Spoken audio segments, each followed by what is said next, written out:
तो प्रधानमंत्री मोदी को आप सुन रहे थे। प्रधानमंत्री मोदी वियना में भारतीय समुदाय के लोगों को संबोधित कर रहे थे और काफ़ी महत्वपूर्ण बातें प्रधानमंत्री ने वहाँ पर कही हैं। हम अभी कुछ देर में बताएंगे कि प्रधानमंत्री ने क्या कुछ बड़ी बड़ी बातें वहाँ पर कही हैं और कुछ सबसे बड़ी बात चंद्रशेखर अगर देखें तो प्रधानमंत्री जी ने वहाँ से शुरुआत की कि किस तरीके से भारत के स्वतंत्रता संघर्ष में वियना एक ऐसा स्थान होता था जब बहुत सारे हमारे यहाँ से निर्वासित राजनेता जाकर वहाँ पर रहते थे, चाहे नेताजी सुभाष चंद्र बोस हो, चाहे विट्ठल भाई पटेल हो, या फिर रविन्द्रनाथ टैगोर स्वास्थ्य कारणों से वहाँ पर कई बार जाया करते थे। और सबसे बड़ी बात वियना ही वो जगह थी जहाँ पर एमिली शेंकल से मुलाकात हुई नेताजी सुभाष चंद्र बोस की, जिनकी बेटी अनीता बोस जो भारत आया करती थी। और सबसे बड़ी बात यह कि इस संबोधन की जो बड़ी बातें रही वो उन्होंने कही, बिल्कुल दर्शकों को हम बताते हैं। तो बड़ी बातें जो प्रधानमंत्री की ओर से कही गई, एक तो काफ़ी महत्वपूर्ण बातें प्रधानमंत्री ने कही। वो उन्होंने कही कि ये मेरा ऑस्ट्रिया का पहला दौरा है, प्रधानमंत्री ने वहाँ पर कहा।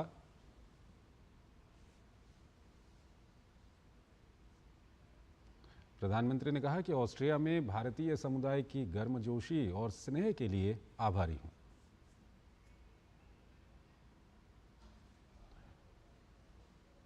जो उत्साह और उमंग मैं यहाँ देख रहा हूँ वो अद्भुत है, ये प्रधानमंत्री की ओर से कहा गया। वहाँ पर भारतीय समुदाय को संबोधित करते हुए प्रधानमंत्री ने कहा कि 41 साल बाद भारत के किसी प्रधानमंत्री का यहाँ आना हुआ है।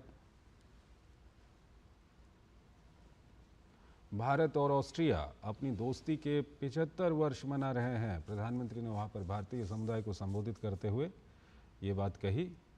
प्रधानमंत्री ने कहा कि भारत और ऑस्ट्रिया के बीच अनेक समानताएं हैं।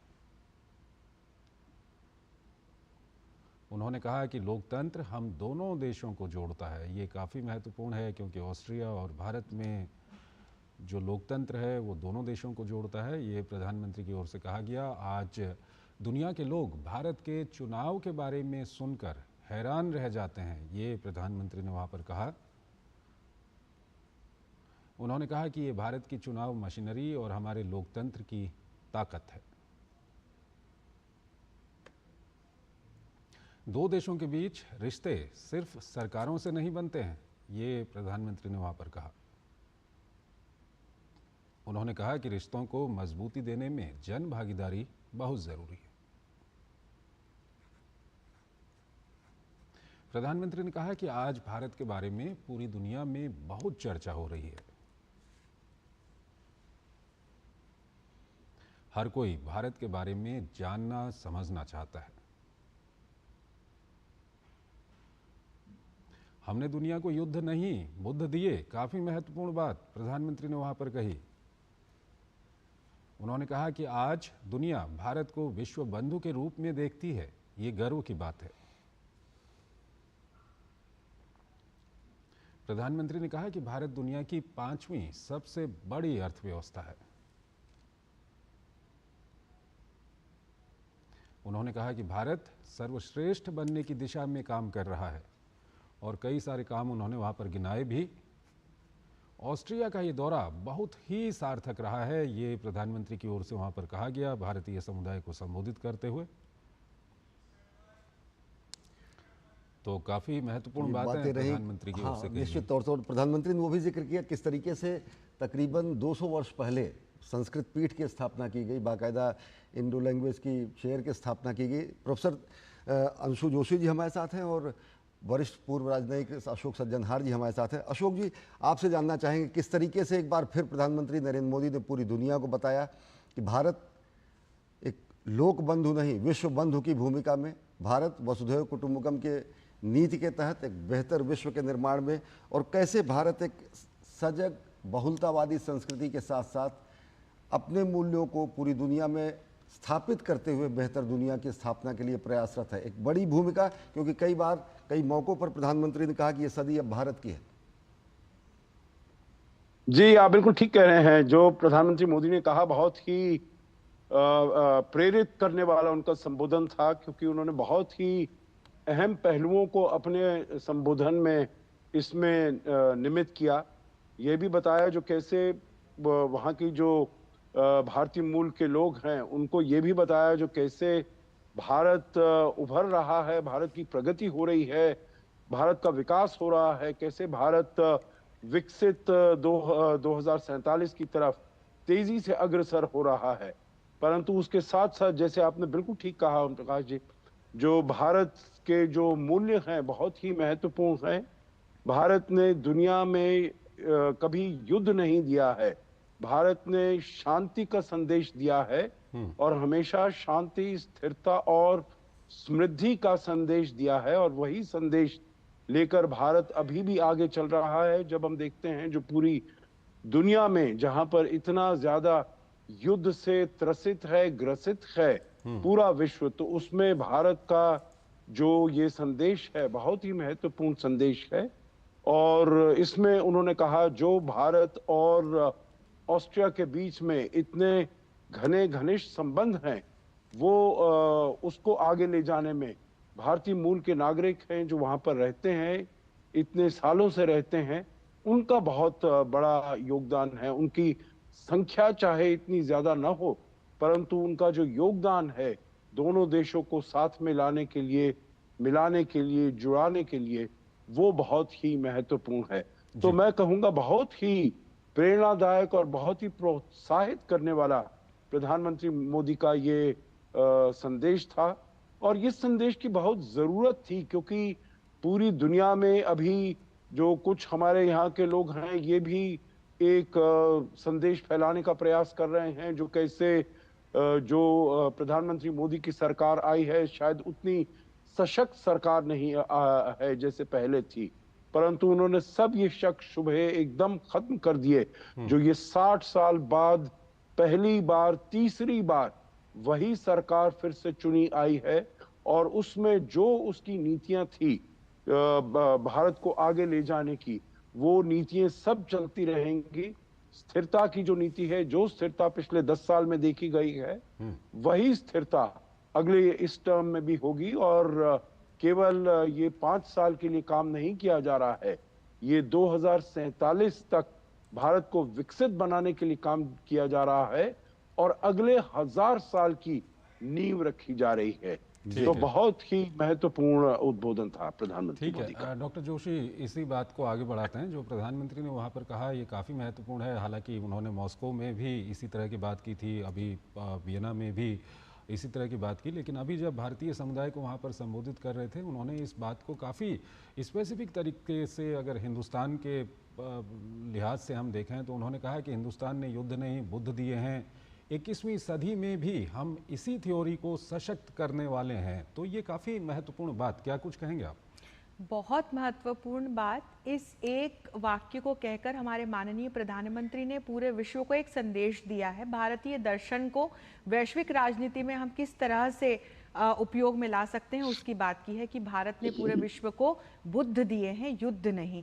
और उन्होंने भारत ऑस्ट्रिया के संबंधों के इतिहास की, वर्तमान की और भविष्य की बात की, और बड़ी प्रेरणादायक बातें रही। उन्होंने तथ्य बताए कैसे भारतीय स्वतंत्रता संग्राम के दौरान चाहे हमारे सुभाष चंद्र बोस हों या स्वास्थ्य कारणों से टैगोर हों, उनकी किस प्रकार से मेजबानी ऑस्ट्रिया ने की। महात्मा गांधी की शिष्या मीराबेन ने अपने जो अंतिम दिन है वो कैसे बिताए। अपनी बात को आप आगे बढ़ाइएगा, उससे पहले हम दर्शकों को बता दें कि ये वहीं पर जहां पर भारतीय समुदाय को प्रधानमंत्री ने संबोधित किया, वहीं के दृश्य हम दिखा रहे हैं। प्रधानमंत्री से मिलते हुए भारतीय समुदाय के लोग काफ़ी खुश वहाँ पर नज़र आ रहे हैं, और प्रधानमंत्री भी लोगों का अभिवादन वहाँ पर स्वीकार कर रहे हैं।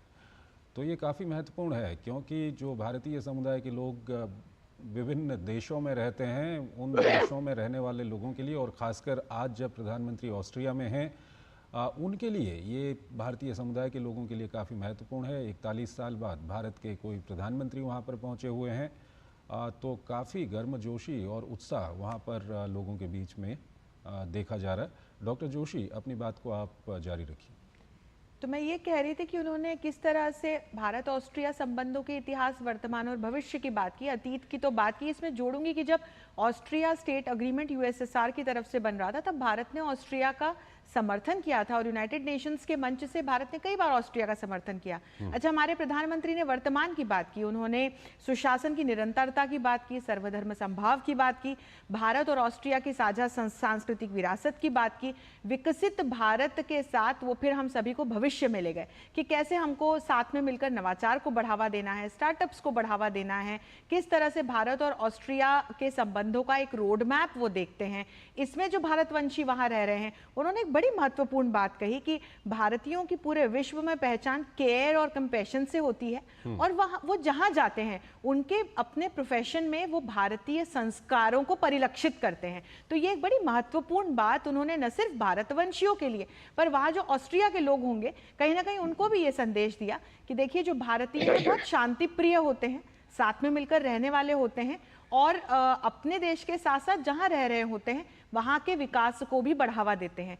तो बड़ी महत्वपूर्ण बातें तथ्यात्मक और दर्शन दोनों की ही दृष्टि से आज माननीय प्रधानमंत्री ने ऑस्ट्रिया में भारतवंशियों को संबोधित करते हुए कही है। निश्चित तौर से, और ये तस्वीरें कहीं ना कहीं आह्लादित करती हैं किस तरीके से सुरक्षा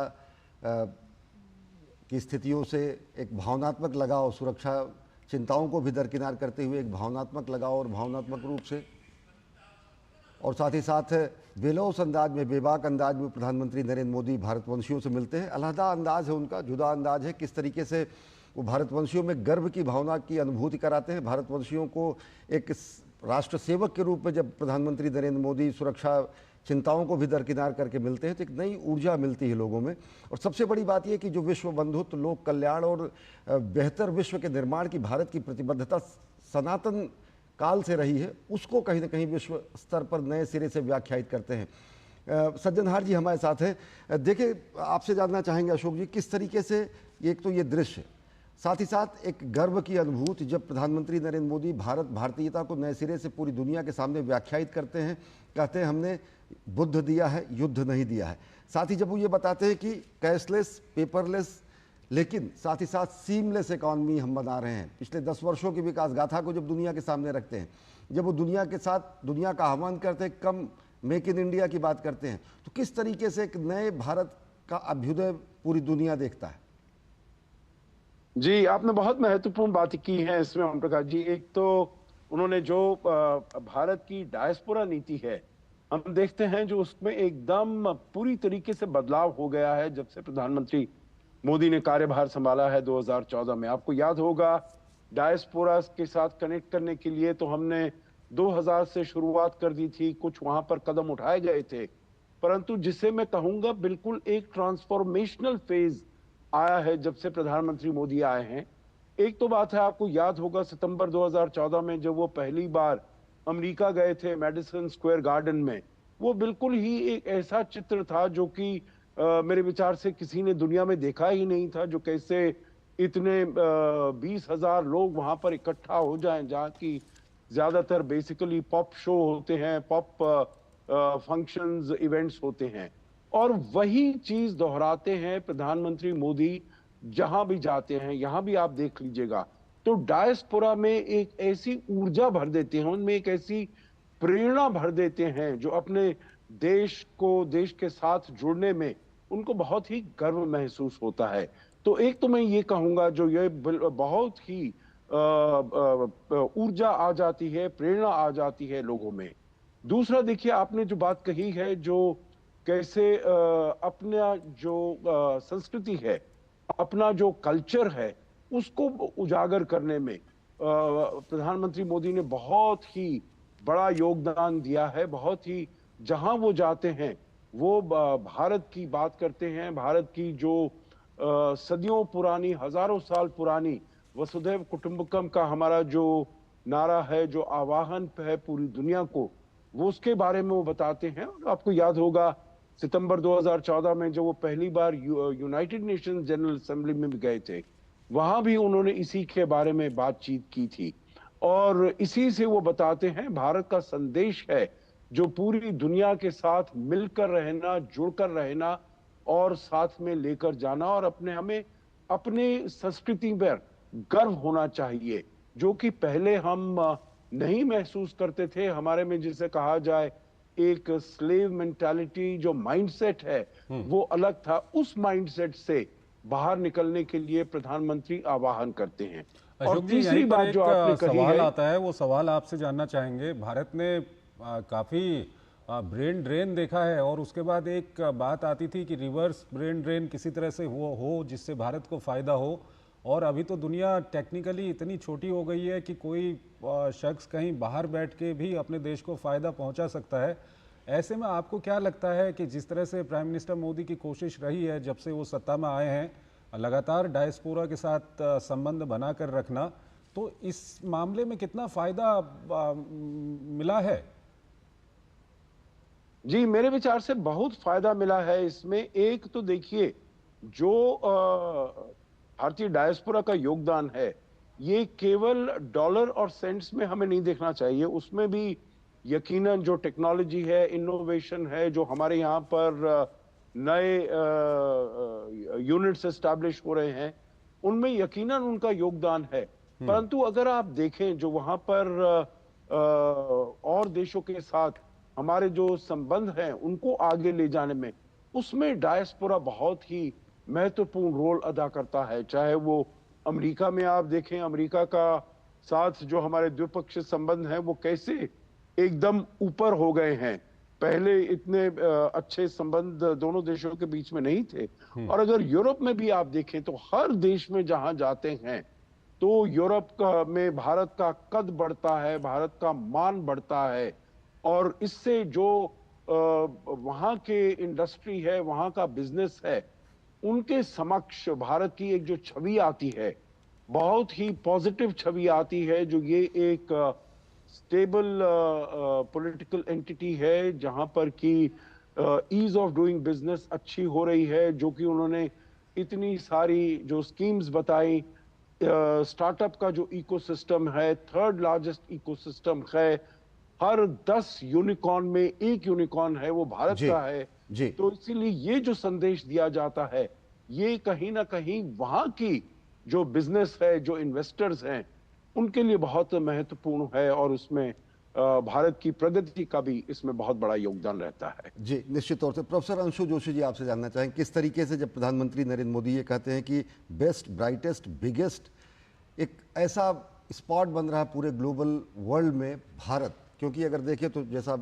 सज्जनहार जी ने कहा कि 10 यूनिकॉर्न दुनिया के हर 10वां यूनिकॉर्न भारत का है जी। भारत की डिजिटल इकॉनमी किस तरीके से बढ़ रही, भारत किस तरीके से स्टार्टअप इंडिया, ऑस्ट्रिया के साथ जो स्टार्टअप ब्रिज की भी शुरुआत फरवरी में 2024 में शुरू हुई थी, किस तरीके से एक भारत एक मतलब अच्छा डेस्टिनेशन लोगों के लिए दिख रहा है, सेफ, सिक्योर और साथ ही साथ ब्राइट डेस्टिनेशन है पूरी दुनिया के लिए, चाहे वो निवेश हो, चाहे वो अध्ययन हो। बिल्कुल ब्राइटेस्ट है, बेस्ट है।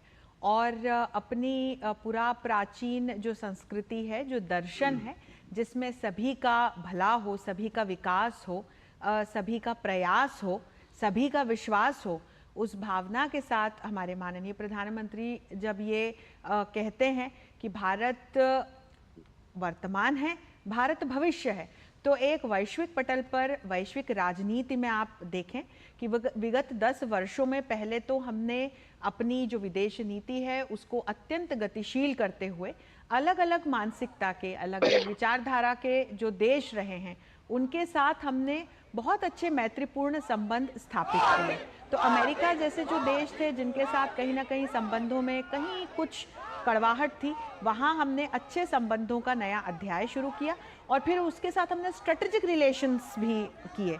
और जिन देशों के साथ हमारे पहले से सुदृढ़ संबंध थे जैसे कि रशिया, तो वहाँ पर भी हमने नई इबारत लिखी जिसमें हम आत्मनिर्भर भारत के लक्ष्य को लेकर इन तमाम देशों से सहयोग ले रहे हैं।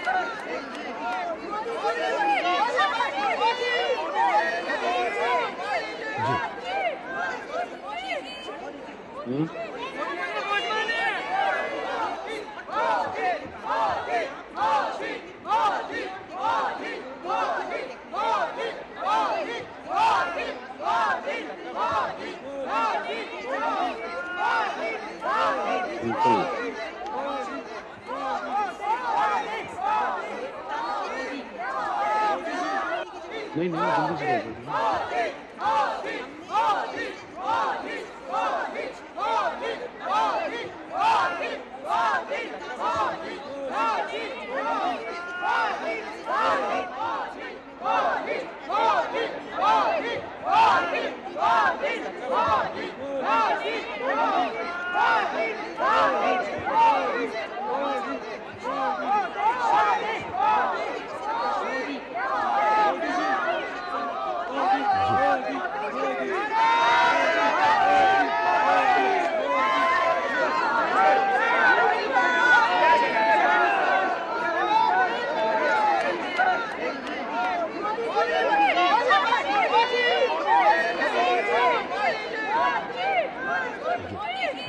अशोक, थोड़ा दर्शकों को दिखा देते हैं। निश्चित तौर से ये अभिभूत कर देने वाला दृश्य है किस तरीके से प्रधानमंत्री नरेंद्र मोदी की एक झलक पाने के लिए और साथ ही साथ उनसे संवाद स्थापित करने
एक महत्वपूर्ण बात यहाँ पर आप दोनों से हम जानना चाहेंगे जो प्रधानमंत्री ने वहाँ पर कही और हमको इस पर ज़रूर बातचीत करनी चाहिए।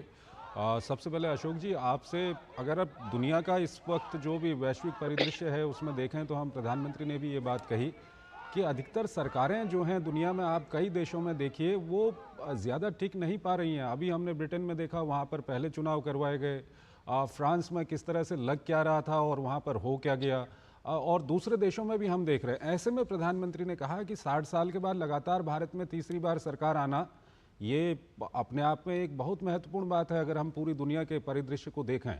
क्या कुछ कहेंगे अशोक जी?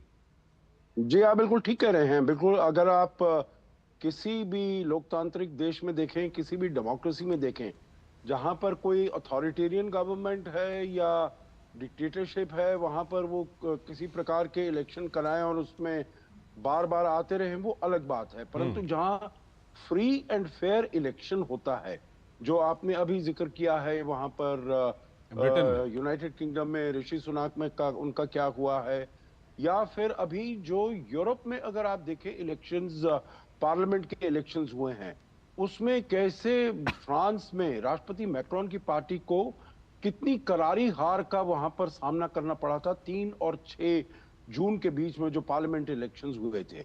या फिर उसके बाद देखें ओलाफ शोल्ट्स की जो पार्टी है, चांसलर है जो जर्मनी में, वहां पर उनको कितनी करारी हार का वहां पर सामना करना पड़ा। तो इसीलिए एक टर्म से दूसरे टर्म में जाते हुए पार्टीज को बहुत मुश्किल होती है।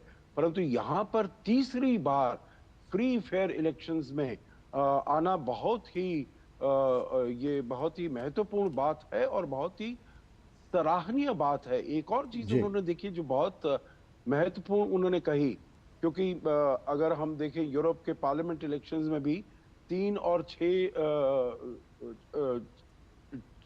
और 9 जून के बीच में इनके इलेक्शंस हुए जी।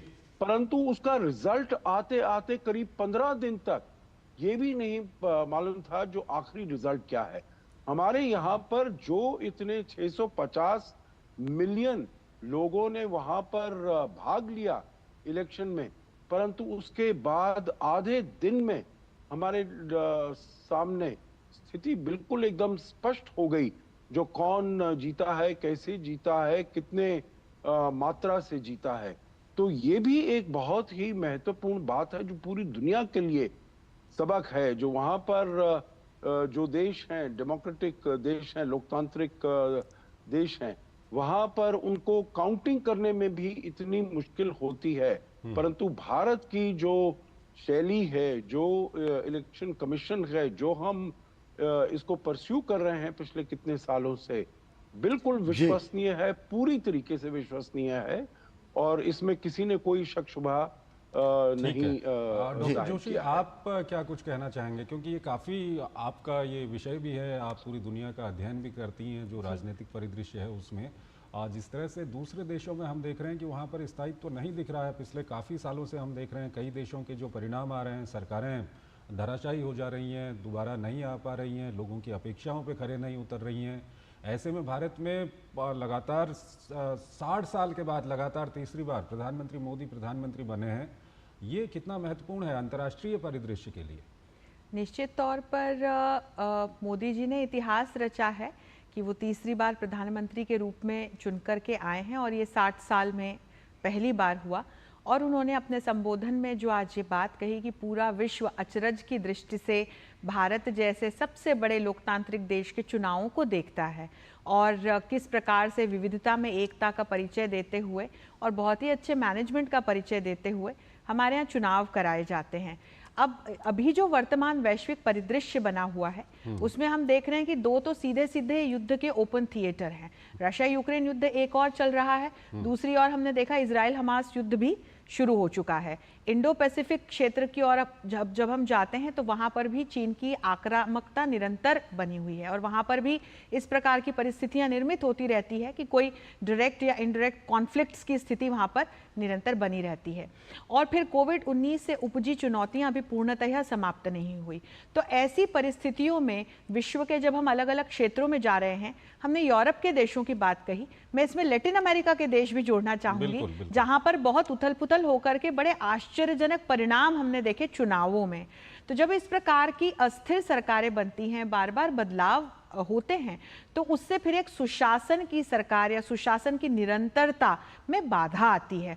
और यही बात आज हमारे प्रधानमंत्री ने भी कही कि भारत में ये देखना सुखद है कि सुशासन की निरंतरता जनता ने चुनी, बनाई और इसी के चलते उन्होंने ये वायदा भी किया कि वे अब इस बार के टर्म में प्रधानमंत्री के रूप में भारत को विश्व की तीसरी सबसे बड़ी अर्थव्यवस्था बनाकर रहेंगे। तो निश्चित तौर पर अंतरराष्ट्रीय स्तर पर जब इसको देखूं तो भारत जब इस लक्ष्य के लिए प्रयास कर रहा है तो सकारात्मक तरीके से प्रयास कर रहा है। हम किसी को धक्का देकर के आगे बढ़ने वाले देश नहीं है, तो फिर निश्चित तौर पर इसकी वजह से हम दूसरे देशों के साथ कोलैबोरेट करके कुछ न कुछ अच्छा ही अंतरराष्ट्रीय स्तर पर करेंगे। और जब पूरी दुनिया ये देखती है, अशोक सज्जनहार जी, इसी में आगे बढ़ाऊंगा कि पॉलिटिकल स्टेबिलिटी के साथ साथ economic growth, fastest growing economy, आने वाले वर्षों में तीसरी दुनिया की सबसे बड़ी होने वाली अर्थव्यवस्था, जब प्रतिबद्धता जताई जाती है इंडस्ट्री 4.0 की, जब प्रतिबद्धता जताई जाती है ग्रीन एनर्जी की, हाइड्रोजन एनर्जी की, जब बात की जाती है नेट जीरो की, तो किस तरीके से दुनिया देखती है? क्योंकि कार्बन एमिशन से लेकर अगर देखें, भारत विश्व के विकासशील देशों, विकसित देशों से कहीं तेज परफॉर्म कर रहा है, ग्रीन एनर्जी के क्षेत्र में तेज परफॉर्म कर रहा है, तो किस तरीके से ये अंतर्राष्ट्रीय स्तर पर व्याख्यायित होता है?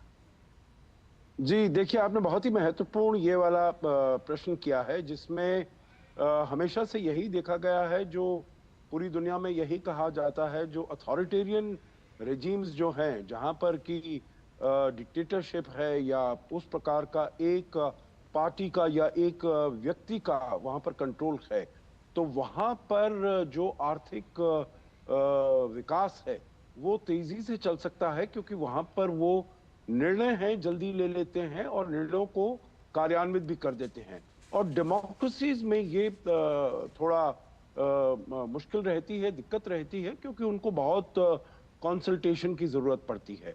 परंतु भारत ने ये कर दिखाया है।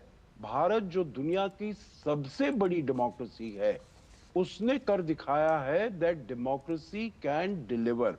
डेमोक्रेसी से न केवल आप स्थिरता ला सकते हैं, परंतु आप आर्थिक विकास, आर्थिक प्रगति भी कर सकते हैं। और इसीलिए भारत मेरे ख्याल से, मेरे विचार से एक ऐसा रोल मॉडल बनकर उभरा है, जो डेमोक्रेसी अगर आप अपनाते हैं तो उससे आपका आर्थिक प्रगति, आर्थिक विकास भी संभव है। लोगों को जो और देश के हैं उनको ये नहीं समझना चाहिए जो डेमोक्रेसी से हम अपनी आर्थिक प्रगति की ओर नहीं हो पाएंगे। और यही प्रधानमंत्री मोदी ने कहा, जो हमने ये करके दिखाया है। अब पिछले 10 साल में हम 10वीं श्रेणी से लेकर 5वीं श्रेणी पर पहुंचे हैं, और अब हम $4 ट्रिलियन की इकोनॉमी है। 2 साल में $5 ट्रिलियन की इकोनॉमी बन जाएंगे, और बहुत ही शीघ्र 2-3 साल में हम विश्व की तीसरी सबसे बड़ी अर्थव्यवस्था बनकर उभरेंगे। और ये केवल नंबर के लिए नहीं है जो हम ऊपर की श्रेणी में जा रहे हैं, परंतु इससे हमारी अपने नागरिकों की जो लिविंग स्टैंडर्ड्स है उसमें क्या बढ़ोतरी हो रही है, क्या बेहतरी हो रही है, उससे फायदा होने वाला है। और यही लक्ष्य है सरकार का, जो कैसे लोगों की जो स्थिति है, जो रहने की स्थिति है, ईज ऑफ लिविंग है, को आगे बढ़ाया जाए, स्टैंडर्ड ऑफ लिविंग को बेहतर किया जाए। अशोक जी, यहीं पर एक सवाल आपसे करना चाहेंगे। जब देश में स्थिरता होती है तो उसका क्या कुछ फर्क है विदेश नीति पर, यानी कि दूसरे देशों के साथ जो संबंध है और दूसरे देशों का जो भारत के प्रति नजरिया है उस पर पड़ता है? जी, आप ठीक कह रहे हैं। उससे अगर हम अपने देश में स्थिरता रहे, अगर अपनी जो विदेश नीति है उसके ऊपर एक सहमति बनी रहे, तो उसको आगे ले जाने में और ज्यादा आसानी होती है। अगर अपने ही देश में कुछ लोग ये कहते रहें जो भारत की जो विदेश नीति है वो ठीक नहीं है, वो अच्छी नहीं है, वो देश के हित में नहीं है, तो ये वाले सब जो नैरेटिव्स हैं, जो फॉल्स नैरेटिव्स जिसको मैं कहूंगा, उसको ही खत्म करने में अपने देश में, दूसरे देश में तो ऊर्जा निकल जाती है, बहुत ज्यादा शक्ति निकल जाती है। वो काम हम अपनी पूरी दुनिया में विदेश नीति को और आगे ले जाने में जो हम ऊर्जा लगा सकते हैं, उसको इन नैरेटिव्स को खत्म करने में ही हमको काफी समय लग जाता है। तो इसीलिए अगर यही हम कहते हैं, जो अगर देश की सुरक्षा की बात है, देश की विदेश नीति की बात है, देश का जो प्रोफाइल है, जो स्टेटस है, जो रुतबा है पूरी दुनिया में, इसमें अगर देश में पूरी सहमति बनी रहे और देश की सभी जो पार्टियां हैं, सभी जो गुट हैं, वो साथ मिलकर काम करें, तो देश को आगे ले जाने में बहुत ही ज्यादा आसानी होगी। जी, प्रोफेसर अंशु जोशी जी, आपसे जानना चाहेंगे, आज भारत ने ऑस्ट्रिया को आमंत्रित किया इंटरनेशनल सोलर अलायंस में शामिल होने के लिए, ग्लोबल फ्यूल अलायंस में शामिल होने के लिए। भारत ने पूरी दुनिया के सामने एक मानसिकता थी यूज एंड डिस्पोज की। प्रधानमंत्री नरेंद्र मोदी ने COP26 में ग्लासगो में कहा, lifestyle according to environment, lifestyle पर्यावरण हितैषी जो हमारी जीवन शैली होनी चाहिए। ये क्या वही भाव है जो हम संगच्छध्वम संवदध्वम संभो मनांसि जानताम, हमारे वेदों में कहा गया, हमारी संस्कृति में है, जिसमें हम समुद्र को माता कहते हैं, धरती को माता कहते हैं, समुद्र को वस्त्र कहते हैं, पूजा करते हैं, यानी हम संरक्षण करते हैं, शोषण नहीं करते। ये नए तथ्य से दुनिया वाकिफ हो रही है, तब जब प्रधानमंत्री जी अंतर्राष्ट्रीय मंचों पर ये बात कहते हैं। निश्चित तौर पर, और फिर इसमें जोड़ दूं जो आपने एक बहुत ही महत्वपूर्ण श्लोक की कुछ पंक्तियां कही कि फिर हम सहना भवतु सहनो भुनक्तु सहवीर्यम करवावहै की भावना के साथ हम इन देशों को आमंत्रण करते हैं कि आप भी हमारे साथ आइए और इस अच्छे उद्देश्य में जुड़िए। तो जो आप लाइफ की बात कर रहे हैं उसमें मैं पंचामृत को भी जोड़ दूं क्योंकि ये पंचामृत योजना भी माननीय प्रधानमंत्री ग्लासगो में हुए COP26 के बाद लेकर के आए थे, और इसके तहत हमने लगभग जो COP26 में वायदे पूरे विश्व से किए कि हम किस प्रकार से नेट जीरो कार्बन एमिशन के लक्ष्य को प्राप्त करेंगे, कब तक प्राप्त करेंगे, उसमें हम 50% से ज़्यादा ऑब्जेक्टिव्स में सफलता प्राप्त कर चुके हैं। और ये हमने G20 के मंच से पिछले वर्ष ही इस बात को हमने कहा, और G20 के मंच से भी हमने ये तमाम जो बातें थी, चाहे लाइफस्टाइल की हो, चाहे पंचामृत की हो, या ये रिन्यूएबल सोर्सेज ऑफ एनर्जी के इस्तेमाल की हो, सोलर अलायंस को हमने जो पायनियर किया, बायोफ्यूल अलायंस की जो हमने बात की, ये तमाम बातें करके अब हम ऑस्ट्रिया जैसे जो लाइक माइंडेड देश हैं इन सब देशों को इस प्रकार के उद्देश्यों में जोड़ने का प्रयास कर रहे हैं। बस चलते चलते आखिरी सवाल सज्जनहार जी आपसे, 40 साल से हम एक दहलीज पर खड़े थे, एक थ्रेशोल्ड फ्रीक्वेंसी कहीं ना कहीं मिली है, भारत ऑस्ट्रिया संबंधों को एक क्वांटम जंप मिलता दिखता है, चाहे वो स्ट्रेटजिक पॉइंट ऑफ व्यू से या डिप्लोमेटिक पॉइंट ऑफ व्यू से, क्योंकि फोटॉन, डांस ऑफ फोटॉन उन्होंने गिफ्ट भी किया प्रधानमंत्री नरेंद्र मोदी को, नोबेल वैज्ञानिक। जी आप बिल्कुल ठीक कह रहे हैं, मेरे विचार से बिल्कुल ये टेक ऑफ स्टेज है और ये क्वांटम जंप है, इसी को ऐसा ही कहेंगे कि उन्होंने आज क्वांटम नोबेल लॉरिएट से भी मुलाकात की और उनसे भी बातचीत की, और जो उन्होंने कहा नोबेल लॉरिएट ने प्रधानमंत्री मोदी के बारे में, वो भी बहुत ही खुशी देने वाली बात थी। उन्होंने कहा जो वो बहुत ही आध्यात्मिक स्पिरिचुअलिटी उनको उनसे महसूस हुई, अनुभव हुआ, और वो चाहते हैं जो दुनिया में और भी जो नेता हैं वो भी ऐसे आध्यात्मिक तरीके से अगर दुनिया को देखते हैं तो यहाँ पर पूरी दुनिया में शांति की ज्यादा पॉसिबिलिटी, ज्यादा संभावनाएं हो जाएंगी।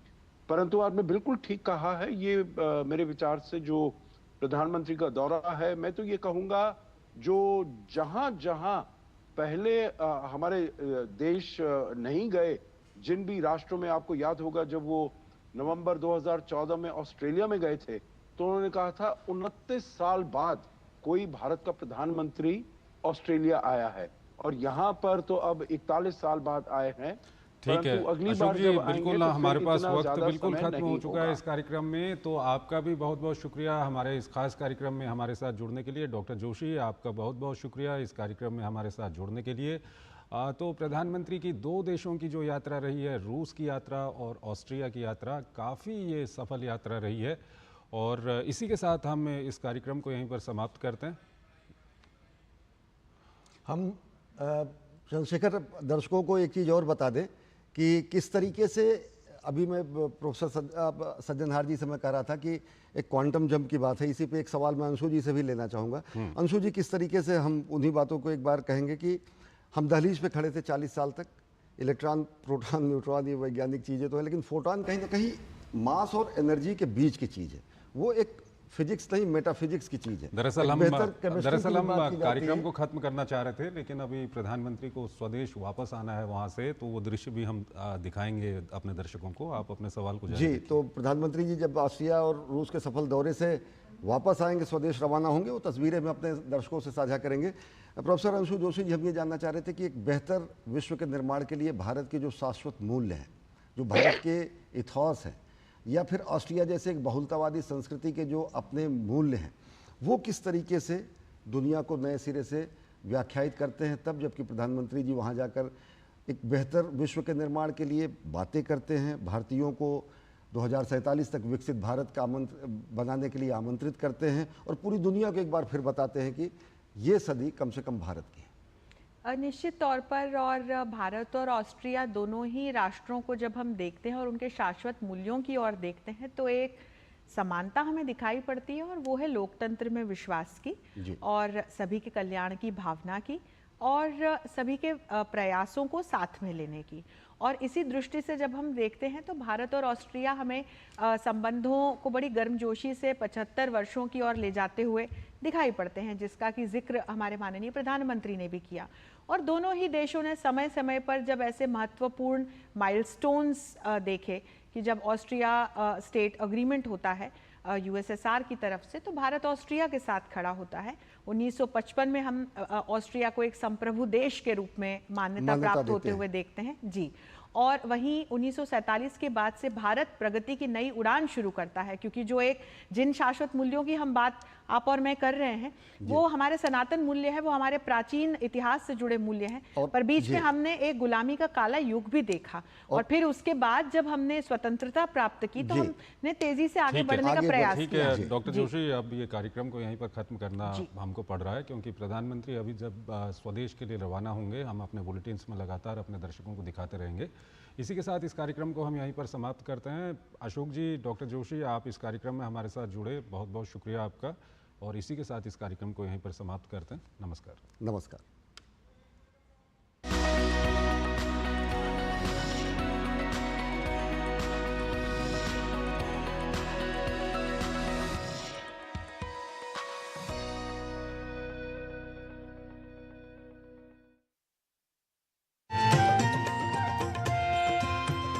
नए दिन की करें शुरुआत भारतीय